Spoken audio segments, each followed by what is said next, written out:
Bom dia, quinto ano, tudo bem? Espero que estejam todos bem. Bom, hoje nós iremos ter aula de História.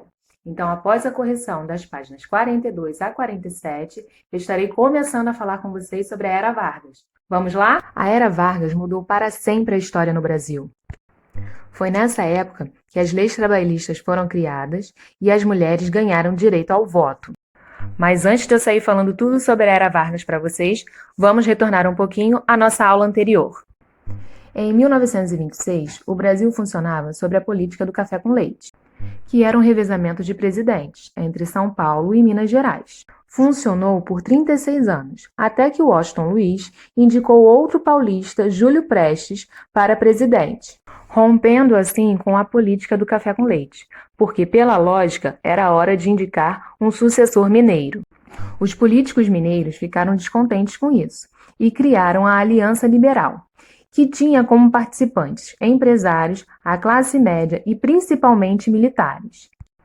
Eles tinham como objetivo reformar a política e a economia do país, declarando o voto secreto e implantando reformas trabalhistas. Dessa forma, eles lançaram nas eleições Getúlio Vargas, concorrendo para presidente, e João Pessoa como seu vice. As eleições aconteceram em março de 1930 e Júlio Prestes saiu vencedor. Mas não tomou posse, pois devido às revoltas, as Forças Armadas forçaram Washington Luiz a deixar a presidência e apoiaram a posse de Getúlio Vargas. Agora sim chegamos à Era Vargas. O governo de Getúlio Vargas durou de 1930 a 1945. Nele ocorreram diversas mudanças sociais e econômicas. Isso rendeu a ele grande popularidade, mas também muitas críticas. Esse longo período em que Vargas esteve à frente do governo brasileiro é conhecido como Era Vargas e pode ser dividido em 3 fases. Aí eu sei que vocês acabaram de pensar: ai, Senhor, lá vem a tia Amanda. Calma, respira. É fácil, vamos lá? Essas 3 fases foram governo provisório, governo constitucional e Estado Novo. O governo provisório foi de 1930 a 1934. O governo constitucional, de 1934 a 1937. E o Estado Novo, de 1937 a 1945. Nessa imagem, nós temos acontecimentos que marcaram cada uma dessas fases. Essa imagem também tem no livro de vocês. Vamos ver agora o governo provisório. Os primeiros anos de Getúlio Vargas no governo foram caracterizados pelos seus esforços em se manter no poder. Para isso, Getúlio Vargas buscou apoio político em várias regiões do Brasil. Substituiu governantes de algumas áreas e aliou-se a governantes de outras áreas.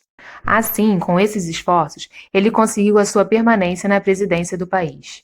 Mas como ele retirou vários governantes antigos dos seus postos, ocorreu então um movimento chamado Movimento Constitucionalista. O estado de São Paulo concentrava maior número de políticos insatisfeitos com essas medidas. A insatisfação levou aos paulistas a se rebelarem contra o governo federal, em 9 de julho de 1932. Entre os revoltosos haviam militares, operários, estudantes e políticos. Embora contasse com o apoio de outros estados, na intenção de obter uma nova Constituição, os paulistas lutaram com recursos próprios contra as forças do governo federal e foram derrotados em outubro desse mesmo ano. Agora nós vamos ver sobre a Constituição de 1934. Como a pressão para uma Constituição continuaram após a vitória na luta armada contra os paulistas, Getúlio Vargas procurou diminuir o clima de tensão que havia provocado a Revolução Constitucionalista de 1932. Assim, em 1933, um grupo de políticos foi convocado para a elaboração da nova Constituição.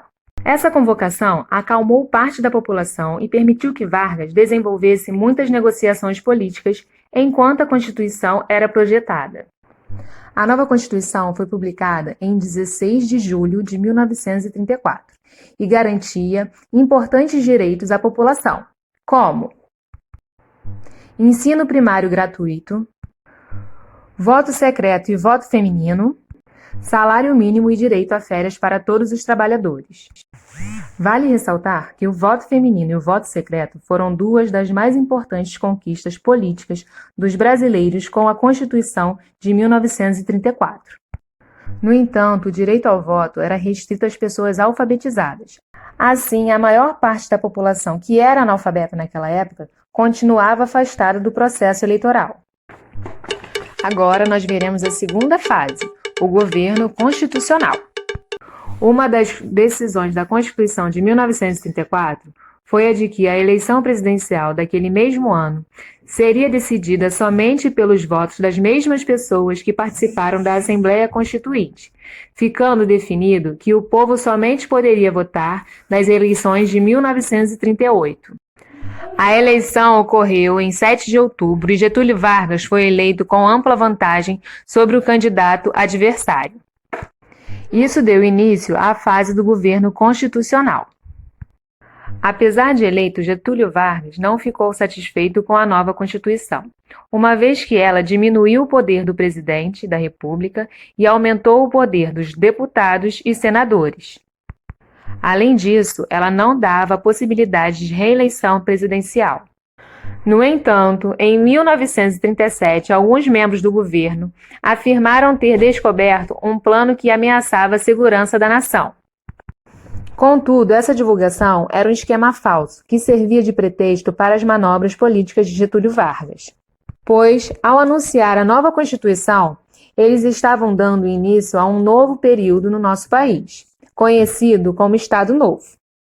Olá, turma! Bom, sobre esse período nós iremos ver na próxima aula.